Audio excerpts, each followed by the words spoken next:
Good morning, everybody. I'm Strobe Talbot, and I want to welcome you and thank you all for coming to today's discussion of a brand new report sponsored by the Brookings Institution. Launches of this kind are fairly common in this auditorium, but the report that we are featuring today is quite special and particularly timely. It lays out a consensus that has emerged from a year and a half of brainstorming on how the new administration can reverse the deterioration of the post-World War II American-led world order, and how also to deal with rising crisis around the world. A word about the authors of the book, that is, the brainstormers themselves. They are not just experts in foreign policy. A number of them are practitioners who have served in high posts in government in both Republican and Democratic administrations. That goes for our panelists today: Derek Chollet, Eric Edelman, Michelle Flournoy, Steve Hadley, Kristen Silverberg, and Jake Sullivan. The idea for this project came back in 2015 from four of my colleagues here at Brookings: our Executive Vice President, Martin Endick, and Bruce Jones, Bob Kagan, and Tom Wright from our foreign policy program. Tom will give you a quick overview on the findings of the report, and then Jeff Goldberg of The Atlantic will moderate the discussion. Jeff, where's Jeff? Out there. Jeff, double thanks to you, both for your participation today and also running Yuri Friedman's article on the report in your latest issue. With that, let's plunge into the substance and the recommendations of the report itself. Over to you, Tom.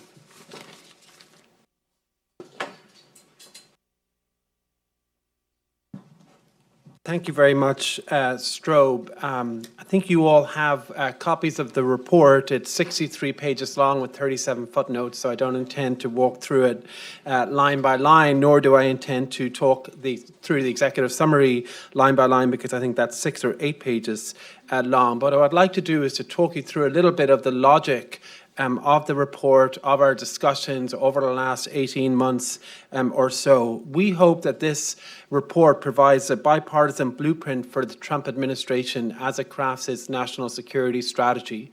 And we hope that this report contributes to the conversation within the administration as they debate different models of U.S. strategy and foreign policy. The Trump administration has been pretty clear that it wants to put America's interests first. And our overarching message is that that is best accomplished through a renovation and revitalization of the international order the United States created and led after World War II. That order consists of security alliances, an open international economy, and support for democracy, human rights, and other values as a cornerstone to the international order. So what I'd like to do is just talk you through sort of 8 very brief points that try to sort of explain our logic and where we come out. The first is that when we started this project about 15, 16 months ago, we were brought together out of a shared conviction that something fundamental was happening in the world that necessitated a rethink of U.S. foreign policy. And our primary takeaway is that of all of the different challenges and threats and issues, the most important development is the return of interstate competition, major state competition, particularly with Russia and China in East Asia and Europe, but also within the Middle East as we see that play out after the failure of the Arab awakening. And that this creates a very changed context from the 20 years after the end of the Soviet Union. This is not the only thing that's going on in the world. It's not sort of a comprehensive answer to U.S. foreign policy that needs to address all of the other sort of threats and challenges too, particularly ISIS, terrorism, climate change, but that great power competition creates a different context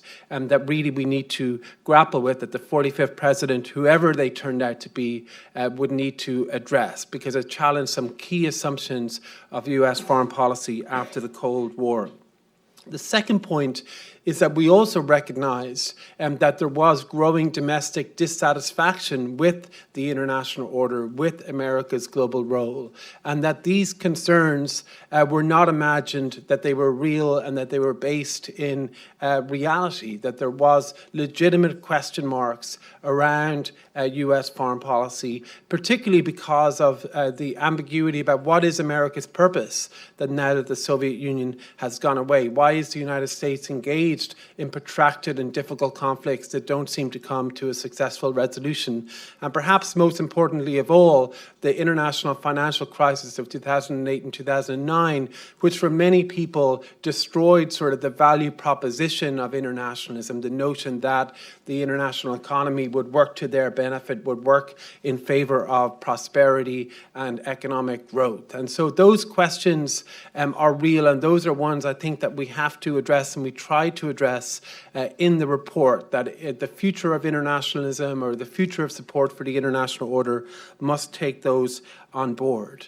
The third point is that as we sort of contemplated that return of great power politics and a more contested international environment with persistent terrorism and other threats, and as we looked at the declining sort of support or increasing nationalism both in the US and around the world, and as we looked at sort of what the foreign policy choices are, that the question wasn't just about specific policies. It was also about what type of world do we want to create? What type of international order do we seek? And we concluded that there are essentially two different models. The first is some continuation of the post-war order, albeit reformed and renovated as we lay out. The second is a spheres of influence order in which China is much more preeminent in East Asia, has much more control of the regional order there, in which Russia enjoys preeminence in Eastern Europe, where the global economy is more balkanized and more mercantilist in orientation and less open, less universal, and where the world is sort of more contested and more nationalistic. And those are, I think, the two different types of international order that we could have, and which one occurs depends on the foreign policy choices that are made. So a certain set of policies might select for the first and others for the second. Both have benefits, actually, and both have disadvantages. And we need to recognize that not all good things go together. There's a price tag for each. And the question really is, which price tag are we willing to pay? Which type of future do we want to create?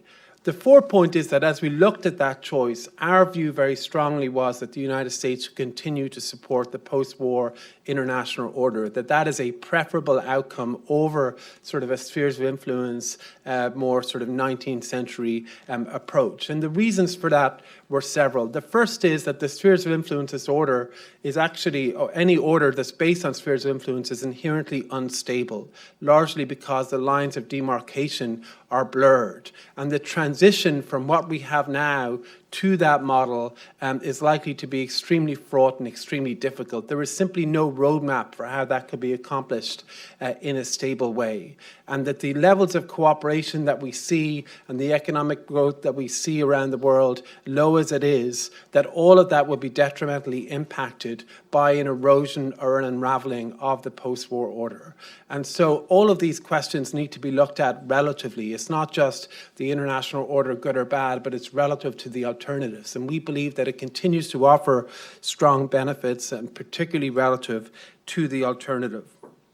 The fifth point is that as we sort of look about how to renovate that order and how to support that order, that the question is, well, why should the US have to do all of this? How do you sort of think about American interests? And we sort of argued that we need to look at specifically what is likely to happen, not just what we think should happen. Of course, everyone should agree that if the US did less, other countries should step up. But do we expect that they will, or do we expect that there will be an erosion?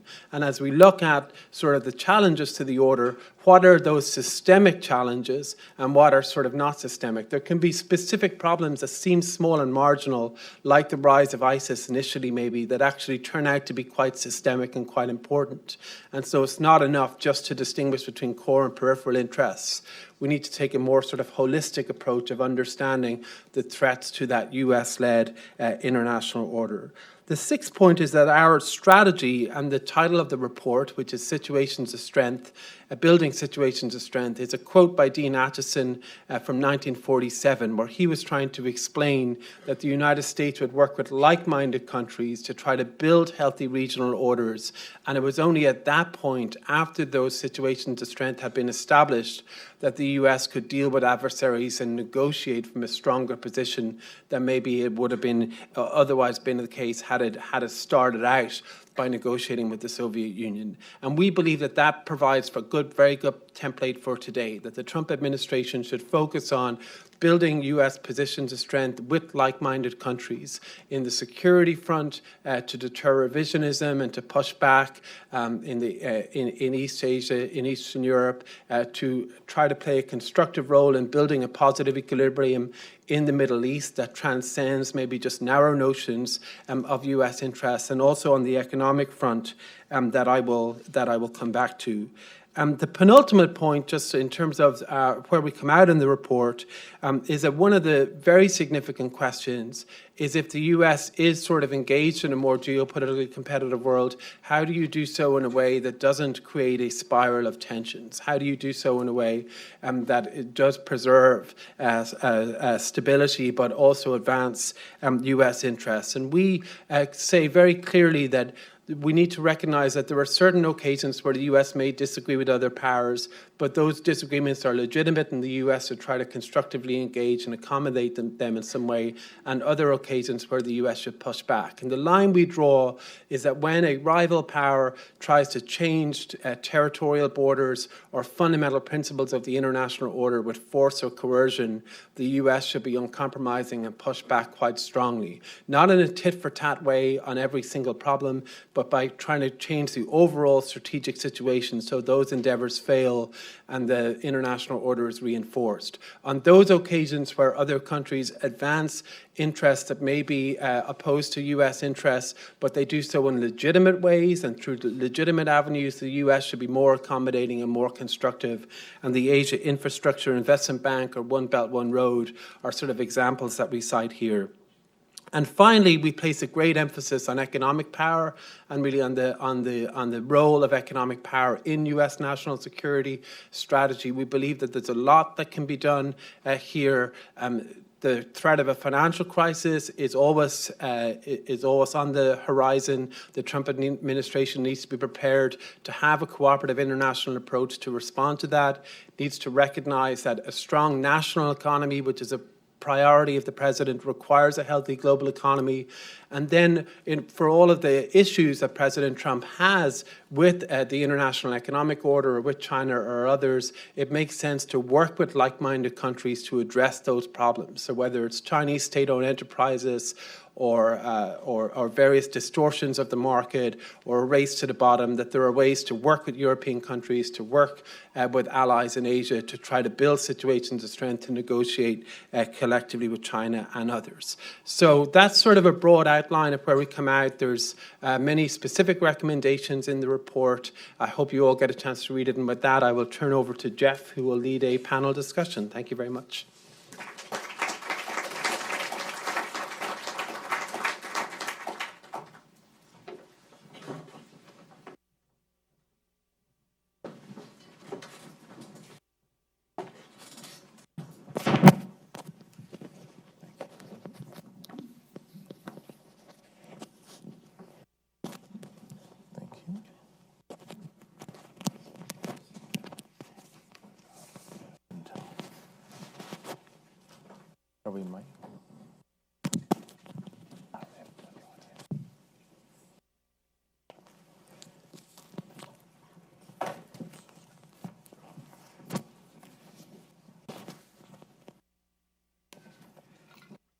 Thank you. Thanks very much. Can you all hear me? Are we on? Thanks, Tom, very much for that presentation. Strobe for having us. Derek and Eric and Jake for being here. Sounds like a boy band. And thank you to our panelists who are all esteemed in this field. So I want to welcome you to the first live taping of Revenge of the Blob, which is going to be a huge hit on Netflix, I think. I want to jump right in with the sort of most obvious question of all. I've read this report. It reads like a repudiation of the Trump worldview, particularly as refracted through the prism of Steve Bannon's worldview. What makes you think that they would do any of this in the coming 4 years? And maybe I could start with Steve and then work our way left-ish. Well, I don't think it, and we hope it is not viewed as a repudiation. We would like to see it as an invitation to a conversation with the administration, between Republicans and Democrats, between the President and Congress, quite frankly, a conversation within the American people about what is the best approach for securing our interests in the world, because we all agree U.S. foreign policy should be about advancing U.S. interests in the world. That's what President Trump says. That's what I think we would all agree on. We think that part of the framework for advancing American interests is an international order, and that we've had one for the last 70 years. The opportunity for the Bush administration, old habits die hard. The opportunity for the Trump administration is to pick up the challenge of adapting and revising and renovating that international order in a way that addresses the concerns that President Trump has articulated, that allies are not doing enough, that our trade arrangements were advantageous to our trading partners and not to us. And so what we think this can be, and what we hope it is an invitation for a conversation about how to adapt and revise and revitalize that international order so that it can better achieve and advance American interests, and do it in a framework that also has the benefit, as the order has for the last 70 years, of bringing unprecedented peace and prosperity to the globe. That's what we hope will happen. Kristen, do you think, whether or not they are predisposed to agree with this ideologically, do you think that reality at a certain point intervenes and they realize the benefit of renovating this order rather than tearing it down? Well, I think there are some strains in Trump's worldview that have been remarkably consistent over 30 years, one of which, by the way, is disdain for the foreign policy establishment. He gave a series of interviews in the 80s and 90s, basically calling attention to the stupidity of our foreign policy as the Berlin Wall was collapsing or falling and the Soviet Union was collapsing. But the other thing that jumps out from those interviews is questioning the value of the global trading system and of our alliances. At the time, his sort of target was Japan rather than China, but the language is very consistent from what we saw in the inaugural address. So I'd say that is President Trump likely to embrace every last word in the report? No. But I do think there are some things that are up for grabs, and there are variations on the theme. So there's a version of sort of his economic nationalism that's quite manageable. He's a little tougher on enforcement actions, and actually a lot of us would welcome that. He reopens some of our trade agreements, NAFTA, for example. And then there's a version that is actually quite difficult, where you see the U.S. pulling out of the WTO, launching sort of trade wars. And our sense is these things are up for debate in the administration. There's a kind of hodgepodge of ideologies in the administration. There's certainly going to be a debate with Congress, and we'd like to have a broader debate with the American people as well. Michelle, do you think there's a possibility of having a broader debate with the American people? The American people seem to be, hard to generalize, 330 million people, but seem to be either uninterested or adopting to some degree the level of frustration with the current international order, especially on economic issues, and certainly on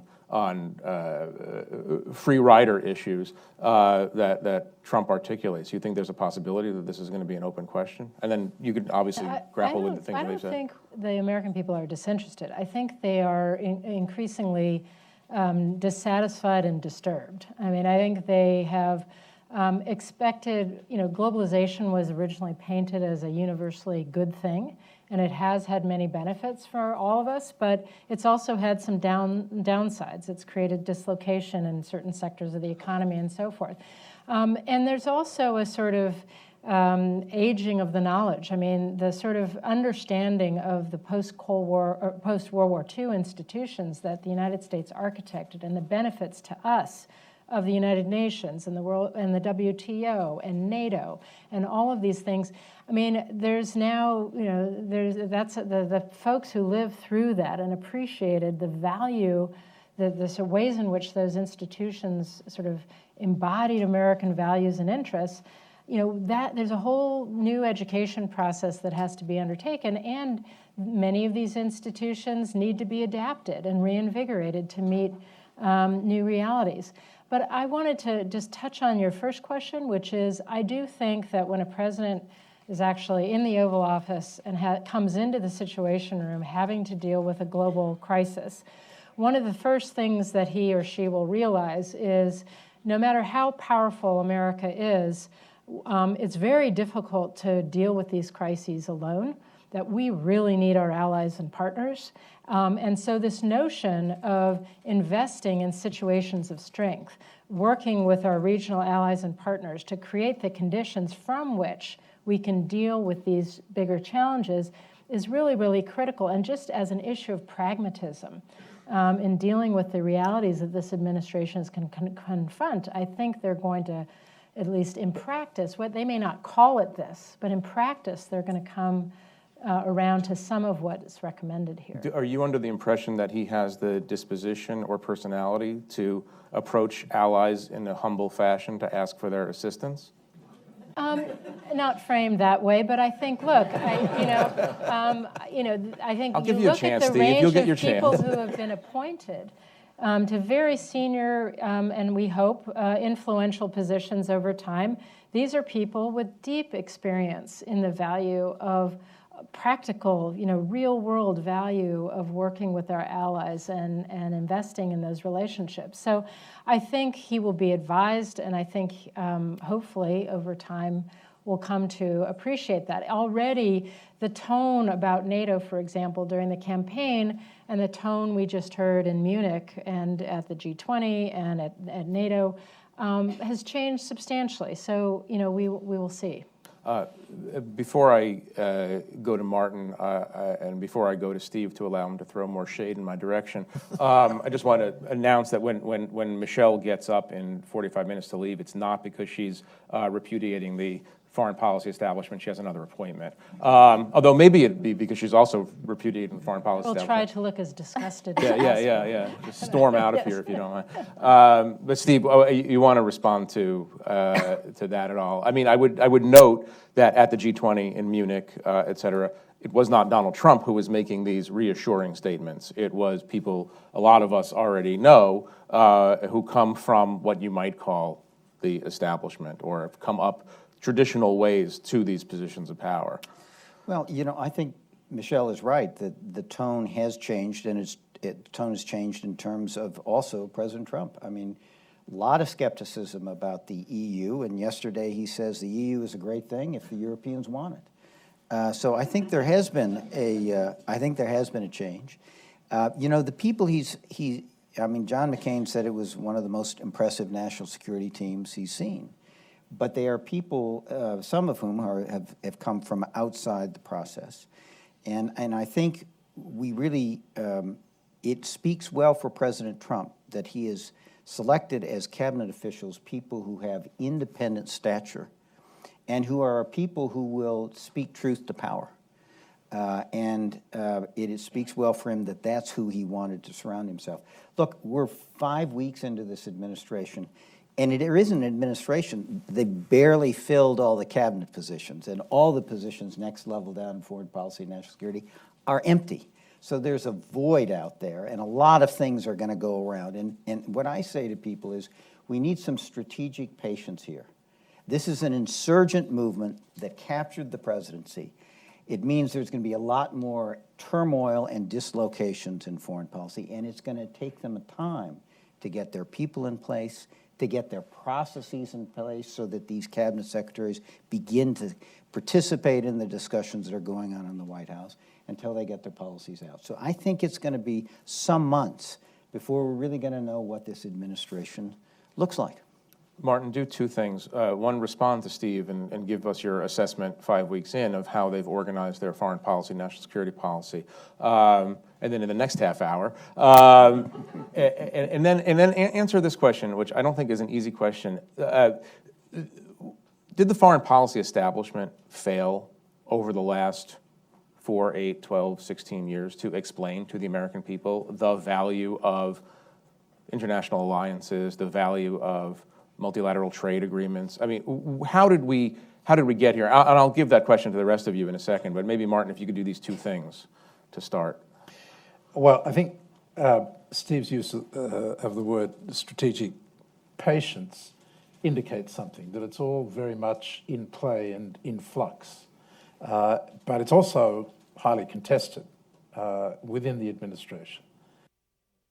We clearly have in the White House, had until National Security Advisor Flynn's departure, two ideologues. Now we have one ideologue who have very clear views about the international order. You're assuming that Donald Trump is not himself an ideologue on these issues. I'll come to the president in a moment, but I think it's important to understand that Steve Bannon makes no bones about it. He's very clear that he regards the international order as something that needs to be destroyed, deconstructed, that it has damaged the American people, disadvantaged them, and that we need to basically go back to what America First means in his view, which is a narrowly focused idea of American interests that sees the international order as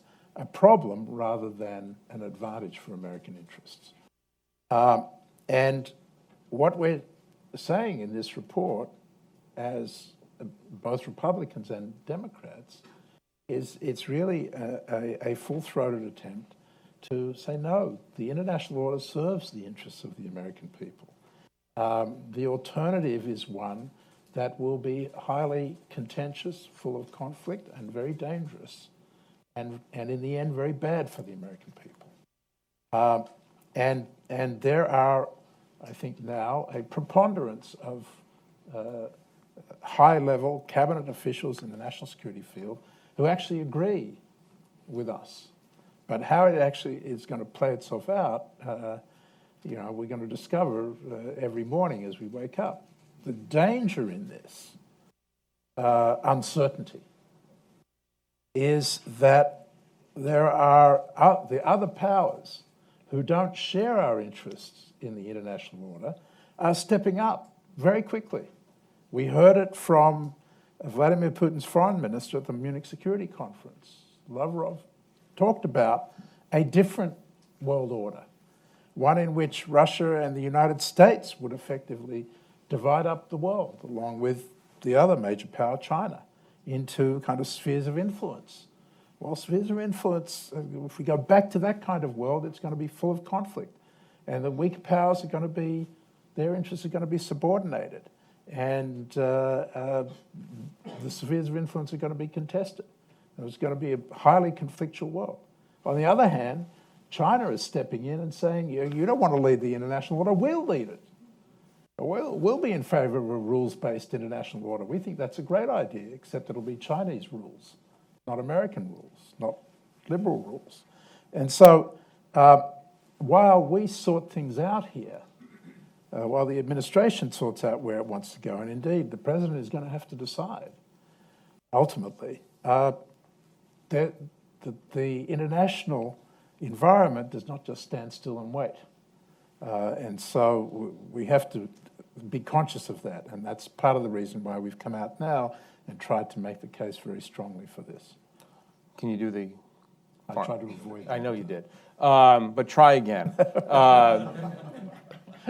Why are we at this point? Where did the foreign policy establishment go wrong in its inability to convince American people that the existing order, with all its flaws, was preferable to the rather dystopian vision that we all understand could be coming? Look, this U.S.-led order has operated for 7 decades. It's a very long time, even in the broad span of history. And inevitably, things started to go wrong in fairly dramatic, important ways. And the discontent with the international order started before Donald Trump even began his primary campaign. There was a disillusionment on the part of the American people that I think was largely provoked by these 2 long, very expensive wars in the greater Middle East that seemed to have the opposite of the intended effect. And we had a collapse of the order in the Middle East.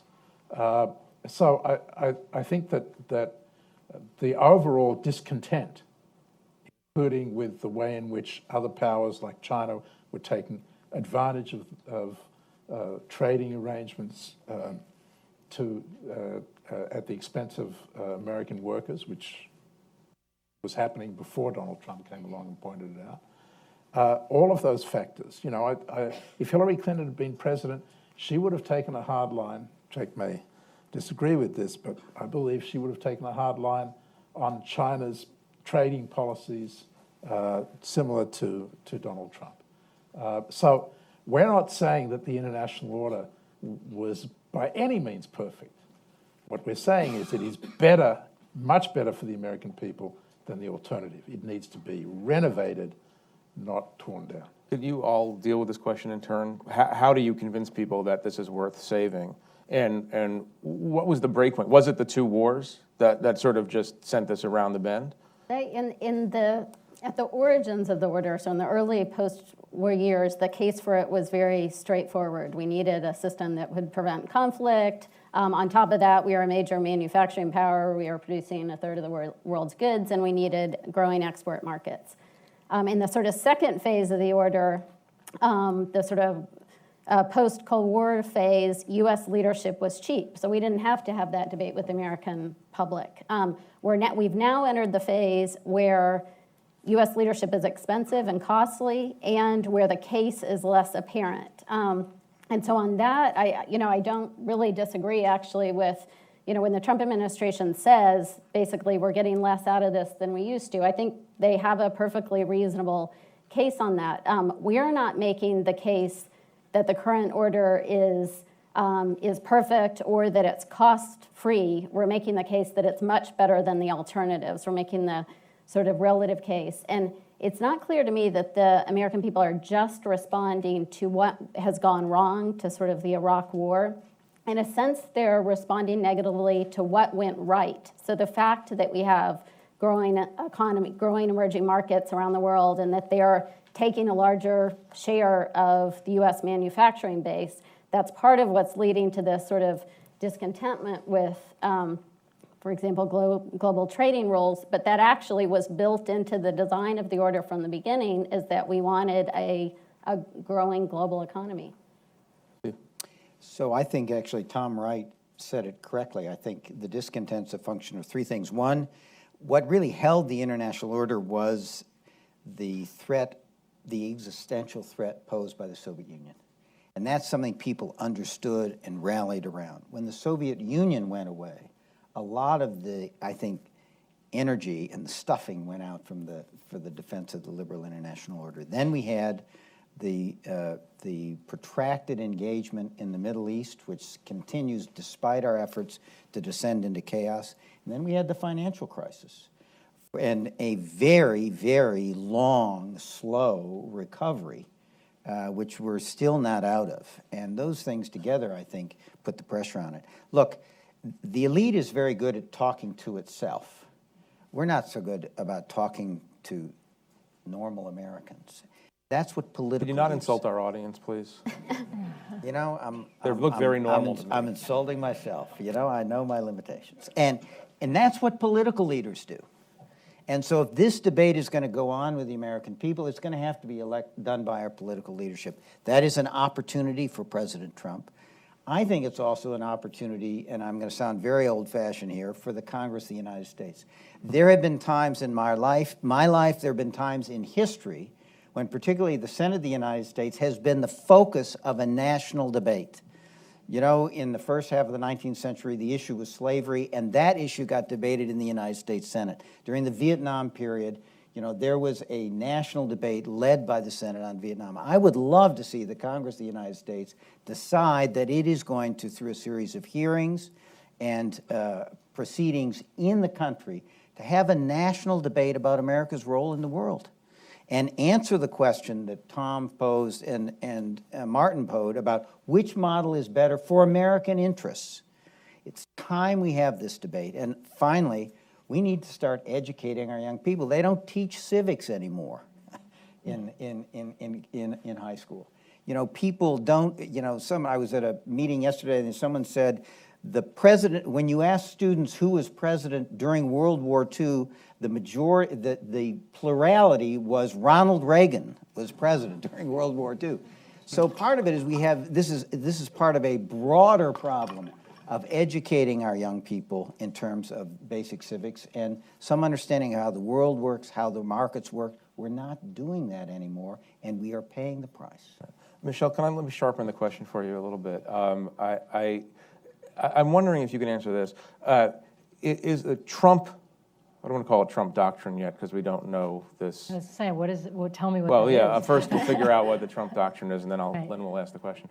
Does Trump represent, in a strange way, a continuation of the Obama administration in his questioning of underlying assumptions of American foreign policy making, or does he represent a break with the Obama approach to the world? Because we all know that Obama, to a somewhat large degree, in a completely different way stylistically, obviously, asked these questions about alliances and had sometimes more frustration with alliances than he didn't glory in them in the same way that traditional post-World War II presidents did. So I want you to give it, and I might ask, actually, after you answer this, I might ask Derek to jump in, and I might ask Jake Sullivan to jump in on some of these China and trade questions. But if you can grapple with that for a minute, No, that'd be I mean, great. I think you can actually, maybe, you know, Steve can correct me. I think you can go back to the Bush administration in terms of fundamental questioning of the value of our alliances. Remember some of the things that Don Rumsfeld talked about with NATO.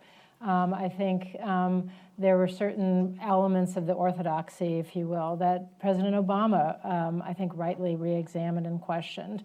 And now, you know, even the particular point of, you know, NATO needs to step up and do more.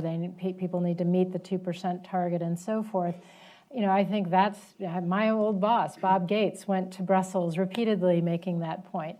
I think Trump is making it in a particularly sharp way and sometimes too narrow a way.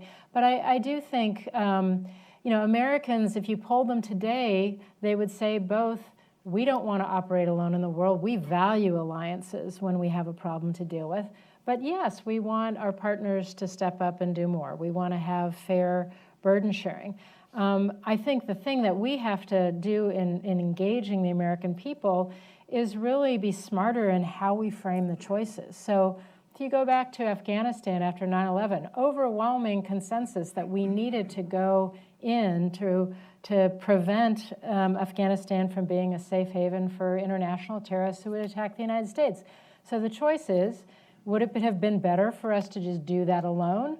Or was it in U.S. interest, the fact that we had a third of those fighting alongside us coming from NATO partners? I would argue that was a pretty valuable contribution from NATO. It's not just 2% spending. It's that NATO was willing to declare Article 5 on our behalf and send thousands of troops to fight alongside us in a common effort that was outside the NATO treaty area, for goodness sake. If we're confronting North Korea, would we rather do that alone, or would we rather do it with our allies and China and others and so forth? So we have to be smarter in how we frame the choices for the American people. Do you think Trump will have more success than Obama ever did in forcing NATO partners to meet the 2% threshold? I think, that remains to be seen. I think certainly we will see allies move in that direction. For a country with an economy as large as Germany's, that's not something you can do in a year. It's going to take time to get there. But again, I don't think it should be the only metric. It's an important metric, and I wouldn't put it aside. But how that money is spent. Is it invested in modernization and the kinds of capabilities that NATO will need to be effective now and in the future, not just personnel costs? Are our allies showing up and operating alongside us when we have real-world challenges to be dealt with? So there are lots of metrics we should use for evaluating the quality of our alliance relationships, not just the overall level of defense spending. Can I ask Derek to jump in on that question about whether President Obama actually in some ways presaged what's happening now, that he was representative of the kind of American who questioned the assumptions of the post-World War II U.S.-led order, and that in some inadvertent way he brought us to this moment? Well, I don't know. Not that you speak for President Obama, but you do. So go ahead. I mean, look, I think he's reflective of it, and I think certainly Trump is reflective of it. I mean, if we think back to, I think the point that Kristen made about the kind of long crisis we've been in since 2008, and what we would argue is the end of the post-Cold War order in some ways, from 1989 to 2008. 2008 was a crisis of establishments, both the economic establishment and the foreign policy establishment. So I think that certainly gave rise to President Obama and his very successful insurgent campaign in 2008. But we still have been working our way through this both at home and in the world over the last 8 years. And the Obama administration struggled mightily, both at home and abroad, with coming up with the right answers and bringing the American people on board. And I think certainly President Trump tapped into that enduring frustration. And so what we're trying to do in this report is not deny these frustrations, not to say that everyone's completely wrong, to acknowledge that in many ways the system is flawed, and that the question for us is how we engage and try to fix it. And so this is a full-throated embrace of an American-led world order, of an active American role in the world, but an acknowledgement that the institutions, and in many ways the debate we've been having about America's role in the world, has fallen short, and that there's still a great amount of suffering at home and abroad that we still need to address. And it's how we go about doing that that's very important. As Michelle said, Trump has a very different way into this debate, and I think some of the things he has said, tweeted, some of the things the folks around him have said are further corroding America's role and the quality of that debate. But I think that they're both, Trump and Obama, what they share, probably one of the few things they share, is a sense that it's important for us to question the approach we've had and to try to engage this in a more constructive way. Could I ask Jake very quickly to address this the China and trade issue? And I guess the way I would ask you to grapple with it is to answer the question, with Hillary Clinton and Donald Trump actually not that far apart in their suspicion, maybe, again, not in the way they would apply the suspicion to policymaking, but were they not that far apart in the suspicion that they had about the China gaming us? Look, going back to long before this presidential campaign, when Hillary Clinton was Secretary of State, she was calling out the Chinese for free riding on the international economic system and for taking advantage of the open markets the U.S. offered without offering the same in return.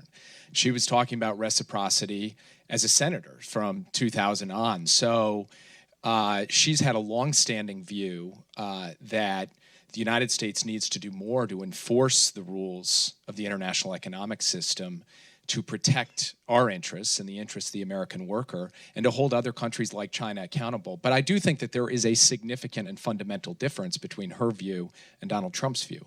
And that is that Donald Trump believes in a fundamentally zero-sum logic about the international economic system.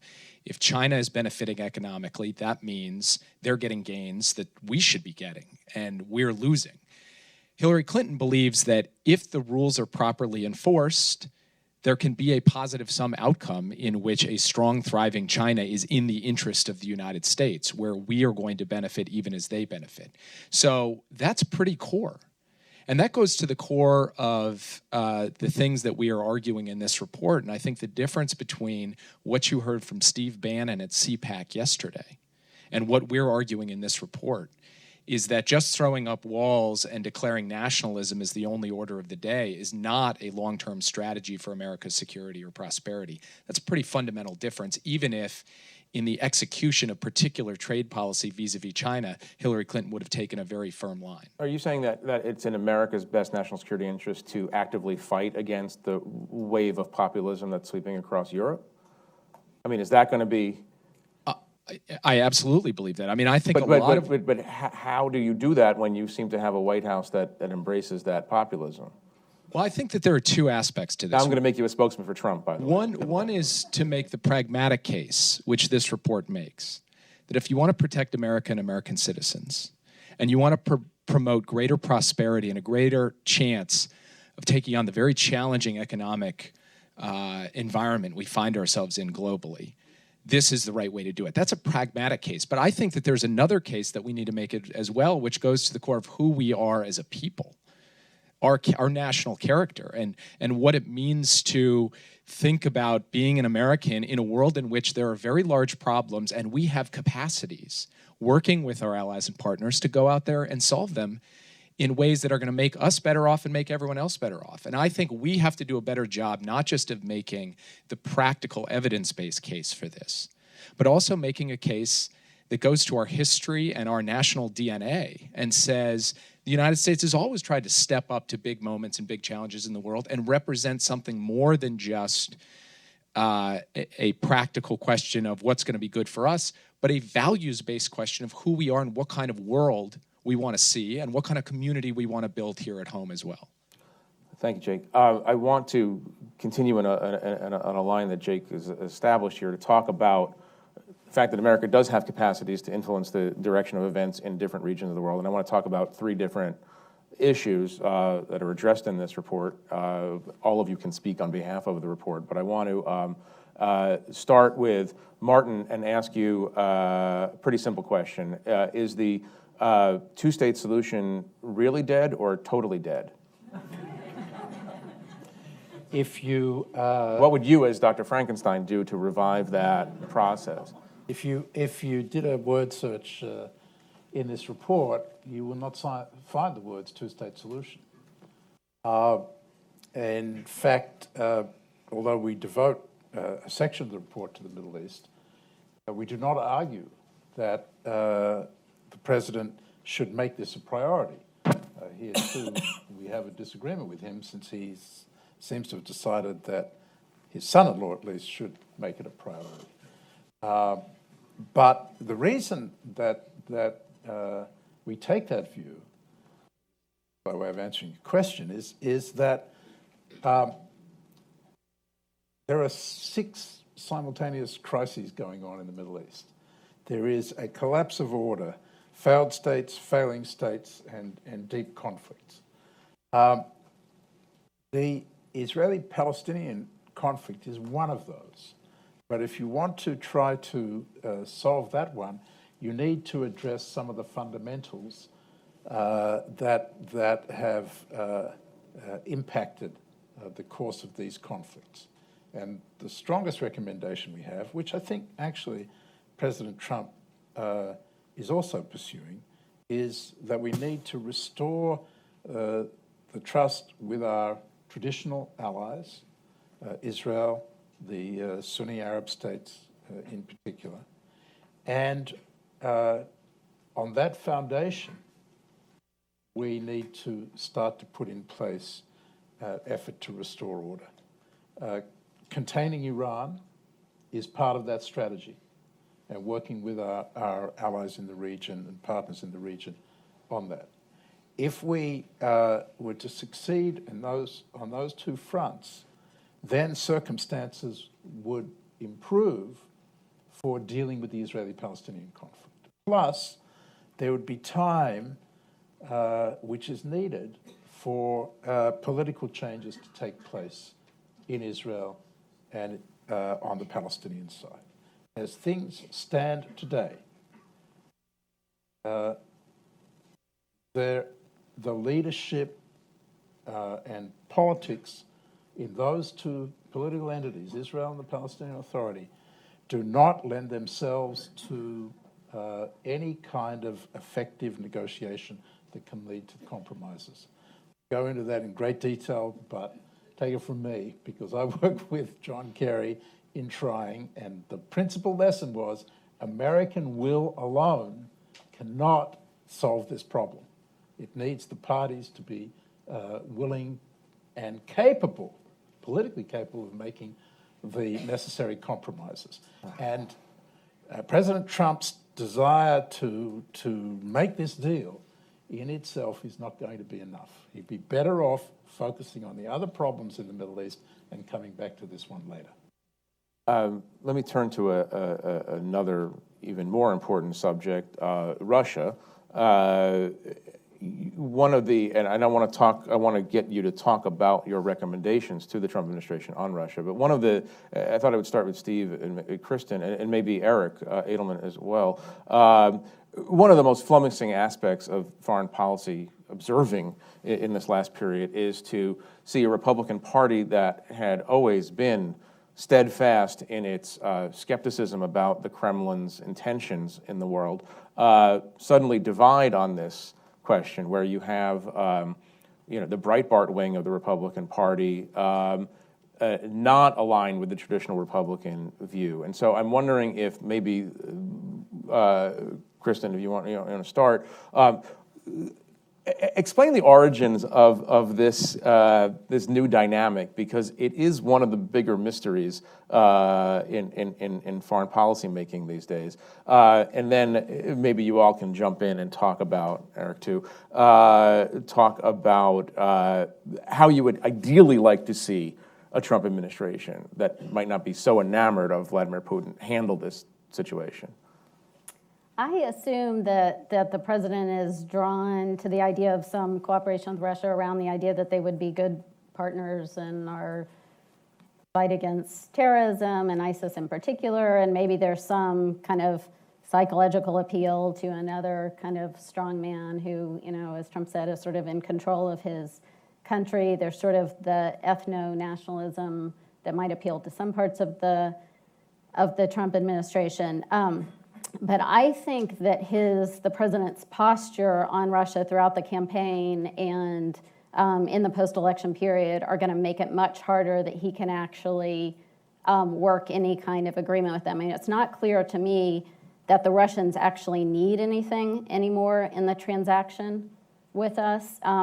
He has taken the sting, President Trump has taken the sting out of the U.S. sanctions by creating the sense that the business climate is much better. And, the ruble's up 10% since the election, the business confidence is up, industrial production is up. And so I think the Russians basically can live economically. There are lots of complicated things about the Russian economy, but the sanctions aren't really the driver right now. They can live with the status quo in Ukraine. They can certainly manage a kind of frozen conflict in Ukraine much better than the Ukrainians can. They're probably reassured that the Trump administration isn't going to cause the major problems in Syria. They're assured that there won't be a big push on NATO expansion. There won't be a big human rights agenda that causes them issues domestically. And so my sense is they sort of got what they wanted, and I'm not really sure there's much less. Going back to the title of our report, Situations of Strength, this reference from Dean Acheson that, basically that you build your power and your leverage before you try to do the negotiation. I mean, my advice to the Trump administration would be to start from there and start thinking about how he's going to rebuild some leverage with Russia. Steve, Eric, you want to Eric? go on this? Eric, you have a mic? Jeff, I think the vast majority of Republicans still have the view about Russia that you ascribe to them, including a lot of senior Republicans in the Trump administration. If you look at General Mattis's confirmation testimony, if you look at things that Secretary Tillerson has said since he was confirmed, if you look at his initial choice for a deputy Secretary of State, I think that President Trump's interest in this actually dates back to the 1980s when he wanted to be put in charge of arms control negotiations. I suspect this is, at some level, a reflection of his desire to prove that he is the master of the art of the deal, since he wrote the book on the art of the deal. Well, maybe he didn't write it, but at least his name is on Someone wrote the book, The Art of the Deal. Deal. And I think if you look at members of the Senate Armed Services Committee on the Republican side, like Chairman McCain, like Lindsey Graham, like Tom Cotton, Joni Ernst, Dan Sullivan, they are all, I would say, pretty tough, on Russia. And So do 1 minute of anthropology on where this other strain comes from. But I think in keeping with what we've said in the report, they all recognize that Russia is now something it has not really been since 1992, a threat to European security, and that that threat has to be met by some actions and some development of capability by the United States, which has not, through administrations of both parties, seen Russia as a opponent, but rather a potential partner in building a Europe whole and free. Russia's now pretty much categorically said is not interested in that and is playing a different kind of role in Europe, and I think most Republicans believe it. Where this other strain comes from, I think Kristen captured a lot of it in her remarks. I'm not sure I have anything really to add. Steve, very quickly, and then I want to get Michelle in here. There's always been a strain in the Republican Party, as well as some Democrats, that somehow, and I know it is reflected in some of the people around President Trump, that the U.S. misread the end of the Cold War, and that we missed an opportunity by NATO enlargement and by the continuation of NATO and then the expansion of NATO into Eastern Central Europe, that we are in some sense responsible for the Russia today. I don't agree with that, but there has always been that strain. I think what's happened was, if you dealt with Russia when we did in the Bush administration, even Putin would give lip service that I'm going to bring Russia into the West, and we're moving in the direction of democracy. The Russia of this decade, you don't hear that at all. It is, Russia has its own destiny, its own values. They're not Western values. They're going in a different direction. I think there's a lot of explanations for that. Part of it is that what happened in the Nero Board and the color revolutions. But where we are is, in fact, Russia policy doesn't change much. It's the same mantra. We need to cooperate with Russia where we can.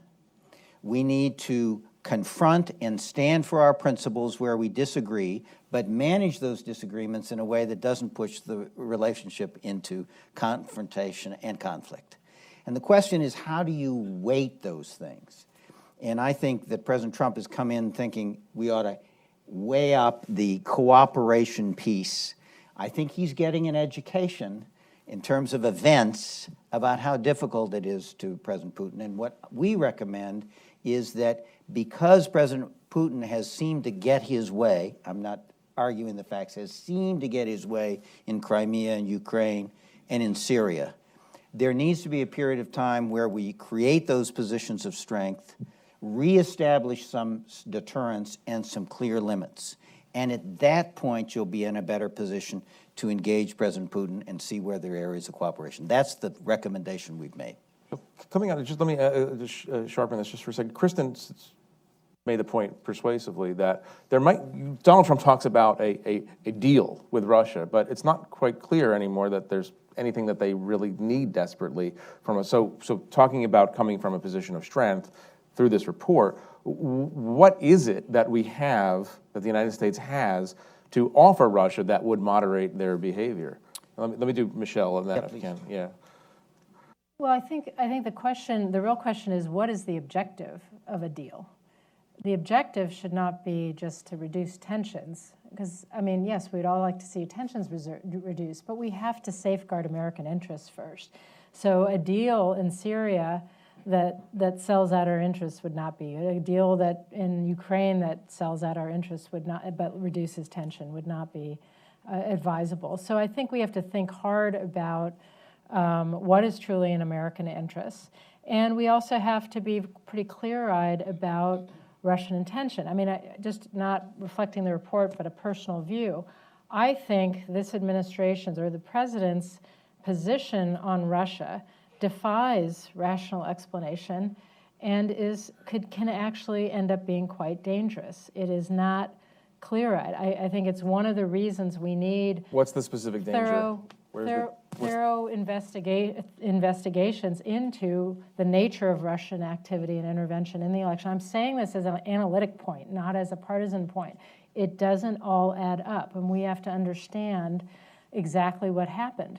In addition, you look at continued Russian behavior now in Europe. Europe is heading into its election seasons. We will see profound Russian interference trying to influence the outcomes of those elections. This is a campaign against Western democracies.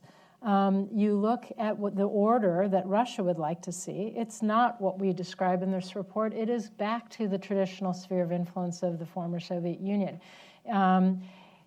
So you can go down the list, and we don't have, I mean, we have certainly areas of common interest. You know, we've showed that in Iran, we've shown it in the past on North Korea, non-proliferation, arms control, and so forth. So I'm not saying there's no common interest, but we need a very clear-eyed perspective, because if you go for a deal for the sake of a deal that's not clear-eyed about Russian interests and intentions and is not really focused on protecting our own, we could end up in a very bad situation. And the specific danger is anti-Western values sweep across Europe? Is that the specific thing, or is there? It is undermining cohesion and democracy within Europe. It's undermining transatlantic cohesion, and it's giving, basically rewarding and empowering a Russia that has already demonstrated that it's willing to violate international rules of the road to serve its own narrow interests. Yeah, just Martin, very quickly, and then we're going to start taking questions. I just want to focus on the consequences of Trump's desire to do a deal with Russia in particular when it comes to fighting ISIS in Syria. And he's made it quite clear that that is where he sees the value added. But he also needs to understand that the Middle East is a very complicated place. So if you do a deal with Russia to fight ISIS, by the way, Russia hasn't been fighting ISIS, and is only likely to fight ISIS in a way that will consolidate the power and regime of Hafez al-Assad. And Hafez al-Assad in Syria is, did I say Hafez? Bashar al-Assad. The Bush administration, right. Hafez al-Assad, future focused here. He is allied with Iran. So the deal that President Trump wants to do with Russia over ISIS is going to advantage Iran. Now, there are people in the White House who will say, well, we'll wean Russia from Iran. That is, I believe, undoable in Syria. That's not achievable as an objective. The effect of it will be to put Iran in a corner in which it will attack US forces in one way or another and lead us into a confrontation with Iran.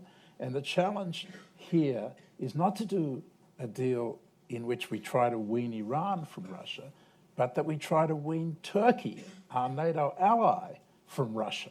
Instead of advantaging Russia in Syria, we need to disadvantage Russia there and advantage our Turkish ally.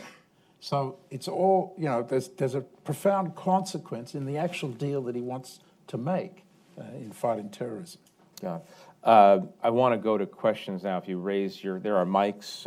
There's a question over there. We can run mics down there.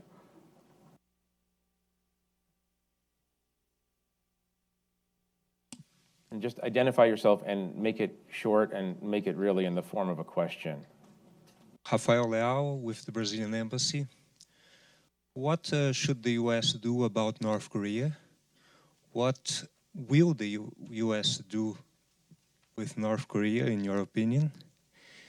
And 10 years from now, we're here for another report release with North Korea having interballistic missile, having tested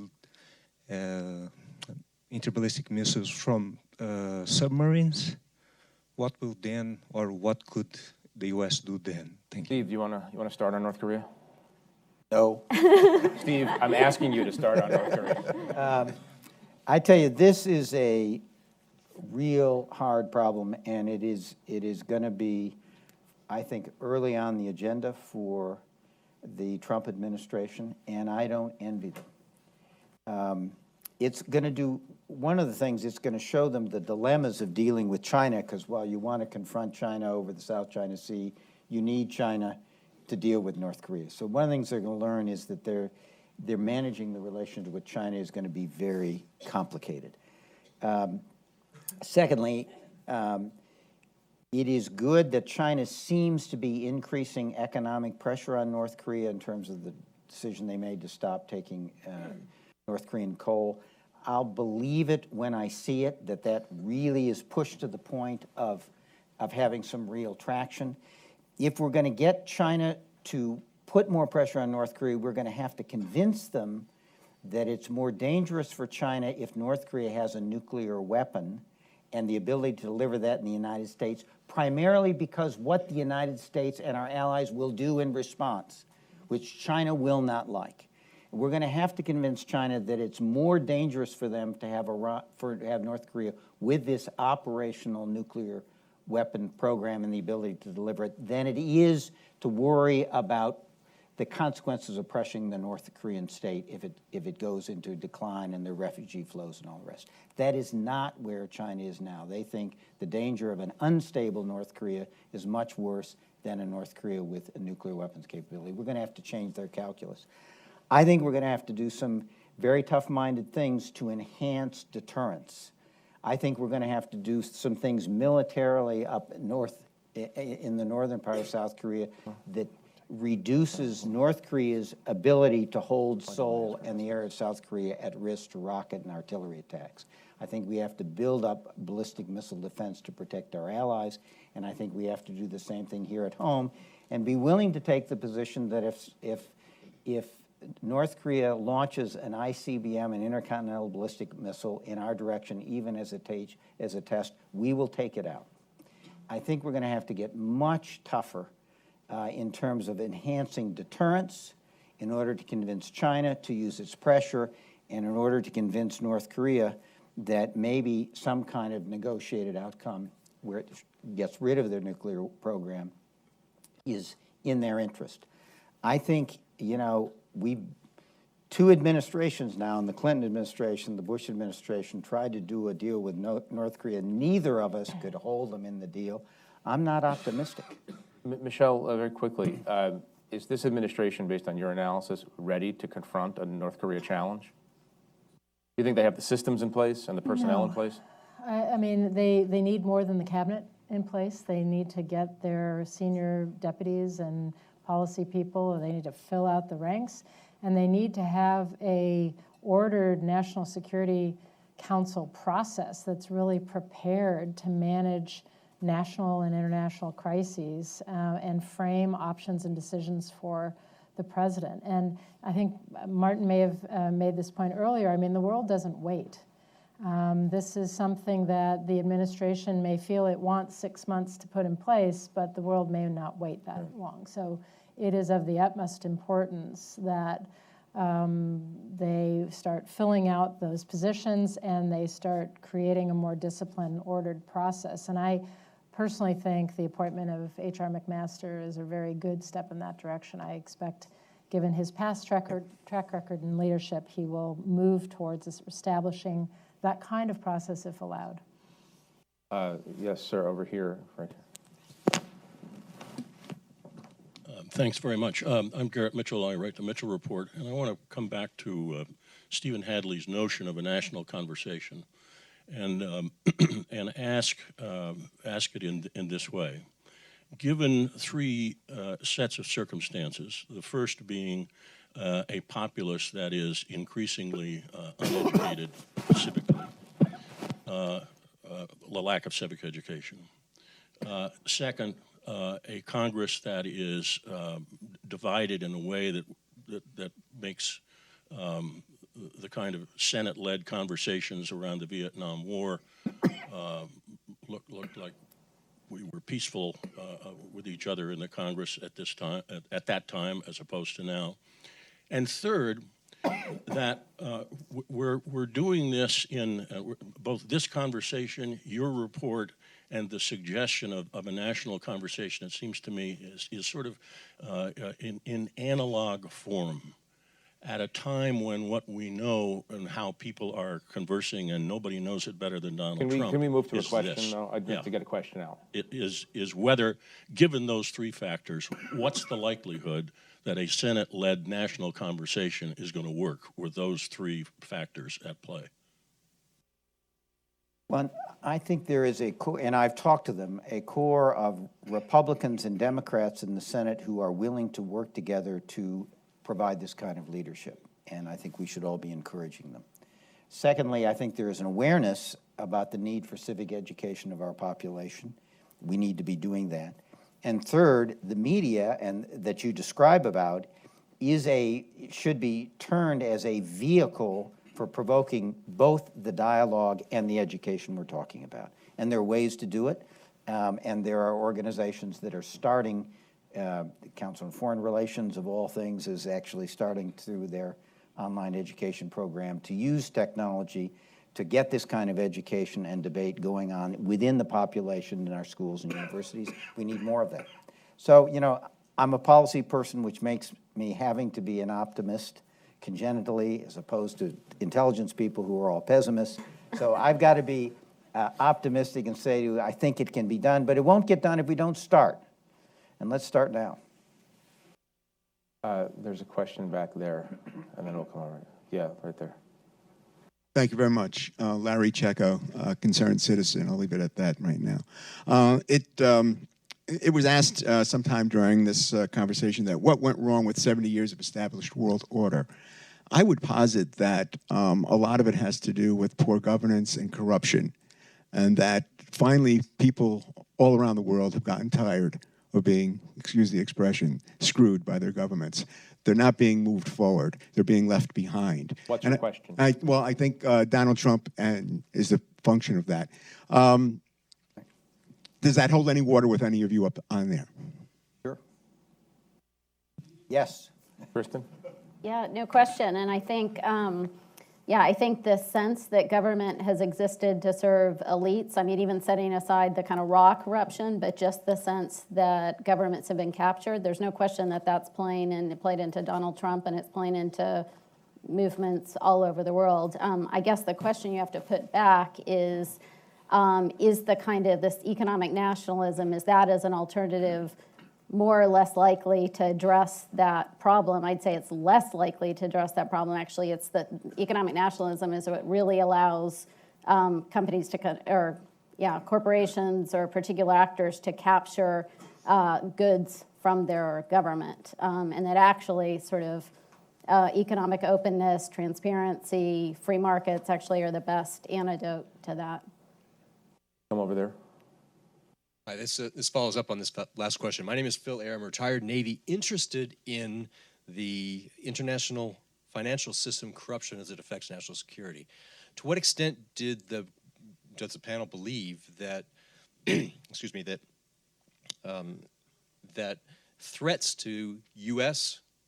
national security are born from corruption, bribery, for example, and are we reacting appropriately? Big news items with U.S. Justice Department cooperating with the Swiss to prosecute FIFA officials for big-time bribery, eroding norms. Equally as pernicious, but very unique situation with World Chess Federation officials being sanctioned by U.S. Treasury for links of their access into ISIS oil trade and issues coming out of the Panama Papers, I Magnitsky think the question Act, is, what is the etc. Trump administration's position on the World Chess Federation? That's a separate panel that'll be meeting tonight here in the Lido Lounge. Can you talk about, do this through the prism of the report, about the need or relative need to enforce international standards and norms in a more competitive system in which China and Russia might not play by those same. Yeah, I'll try that. Martin may, and Martin can come Chris in. may have a comment on this.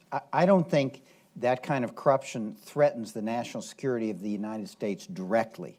I think the problem here is what this gentleman was saying. Not that it was corruption in that sense, but somehow the elites benefited themselves and ran a system that benefited themselves and not most of the American people. I think that's the complaint against the United States, and that's very corrosive of the legitimacy of our government. The kind of corruption you're talking about, I think, adversely affects our interests indirectly because it's undermining a lot of countries. It's undermining a lot of those new democracies that emerged over the last half century. And it is turning the people against them and discrediting democracy and our values as a principle because it looks like it's being captured by the few rather than serving the many. And that is very corruptive and corrosive of that liberal international order which we have stood for, which is based on principles of democracy, rule of law, good governance. So it is a very serious challenge, but I think in that indirect way I've described.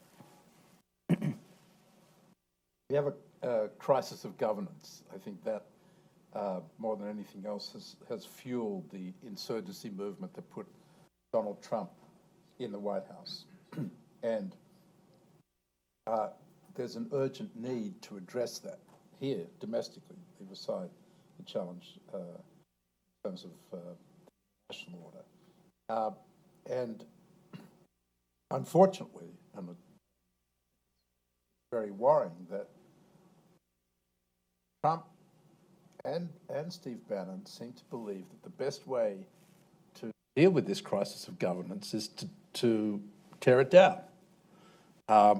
And resistance to that, which is inevitable if you try to be destructive, is interpreted as a good thing, an indication that you're actually succeeding, when in fact you're not succeeding at all. All you're doing is bringing more people out into the streets, generating greater opposition, creating greater division. And greater division, we've seen it, we saw it for 8 years during the Obama administration. Greater division does not solve the crisis of governance, it only deepens it. So that's what I really worry about here in the way in which, yes, both domestically and abroad, governments and governance is failing the people. But the solution is not destruction. And here we come back to the report. The solution is to try to find a way to come together and renovate the systems and resolve these things. There's a lot of common ground between Democrats and Republicans on domestic issues as well as on foreign policy issues. We've shown in this report that Democrats and Republicans can come together and develop a bipartisan approach. And with a bipartisan approach, that will generate support from the American people, and that will strengthen us in terms of our ability to achieve American interests that will benefit the American people.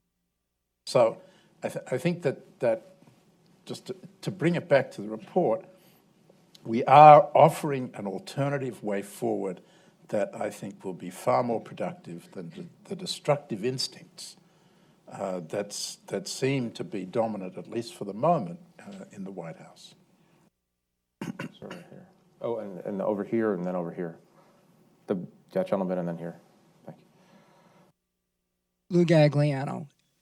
Philosophically, does the European Union and its leadership truly support the philosophy that's embodied in this report, not in words, but in practical execution and leadership? And if so, where does that leadership come from? Thank you. That's the former U.S. ambassador to the European Union. I'd say broadly, yes. I mean, it's it's incredibly diverse body of now 28 countries, and there are differences of opinion, but we built and maintained the international order, in close partnership with the Europeans over these years, and I think the commitment is still pretty strong. I mean, one of the interesting things I've watched with the Trump administration is what looks like an internal debate on how we're going to work with the EU. So Jake talked earlier about the importance of the values conversation with Europe. And for my tenure, that was an essential part of the conversation, that we share a commitment to democracy, human rights, rule of law. In this administration, that's a much more complicated conversation, because if you were to ask parts of the Trump administration, they would say, well, actually, Marine Le Pen reflects our values pretty well. Same views on Islam, same views on immigration.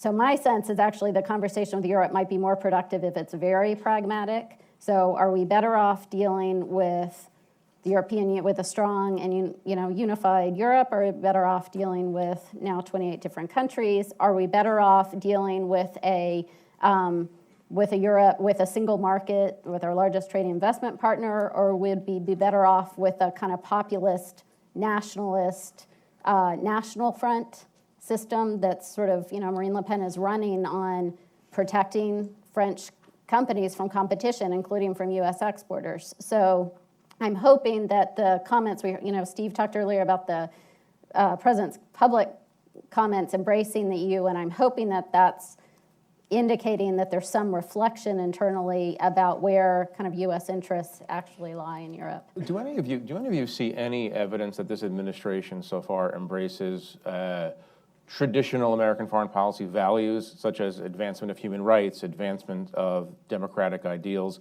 or is it it seems very, very transactional? This is not to say, of course, that the previous administration, for instance, was overly enamored of human rights agenda or did enough in Syria or a place like that. But do you see any evidence that they understand in a philosophical sense or a moral sense, America's role in the world? Remember, this is an insurgent administration bringing people into power who've never been in government before. We're only 5 weeks in. There's a huge amount of divergence of view and debates that are beginning to go on, and they don't really have the formal procedures and people in place to have an adequate conversation. With all due respect, we've been listening to them for more than a year, though. They've been in office for 5 weeks. Let me give you an example. 5 weeks, right, 5 weeks. I was a deputy national security advisor in the Bush administration. I never had a deputies meeting until May because I didn't have any confirmed deputies to come to the meeting. It takes a long time to organize a government. But if you read Rex Tillerson's opening statement in his confirmation hearing, it was a strong endorsement of American values and principles as a cornerstone of this administration. Now, other people have not talked in those terms.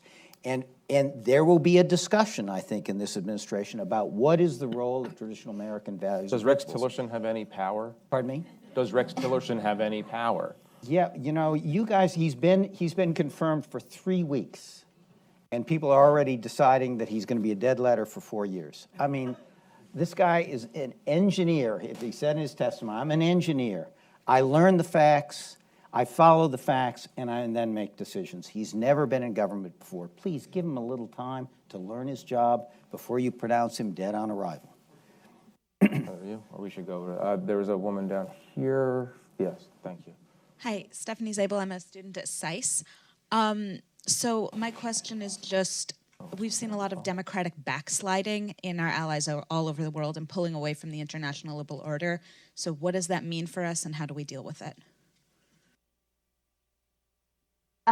Yeah, I think it's a good reminder that all of these challenges predate the U.S. election, including this sort of democratic declines. I mean, from my own view, what I'd like to see is full-throated advocacy from the U.S. on behalf of a democracy and human rights agenda. And, there was lots of, obviously, I come from the Bush administration, the President Bush's articulation of the freedom agenda in the second inaugural was, in my mind, really one of, really sort of captured U.S. values on the issue, and there was criticism at the time that it was unrealistic. He basically called for the end of tyranny in our time. And in my view, sort of realistic or not, it was essential that the U.S. orient our foreign policy around that subject. I don't have high expectations that that's going to be on this administration's agenda, but I think Congress can play a really important role in making sure it doesn't fall off the agenda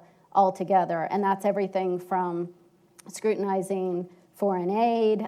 It's insisting that the State Department keep its annual human rights reports. It's making sure that we run resolutions at the United Nations when appropriate. Anyway, my own view is we're going to need a sort of congressionally focused strategy on that. Yeah, I think when the president said in his inaugural address, we're going to put America first, he sent a signal to the world that was probably unintended, but it was certainly, I think, received that way, which is it's okay for all of us to put our interests first too. And so that fueled, because the American president has such an important leadership role in the world, that fueled a nationalist sentiment. If America's going to go nationalist rather than internationalist, then it's okay for all of us as well.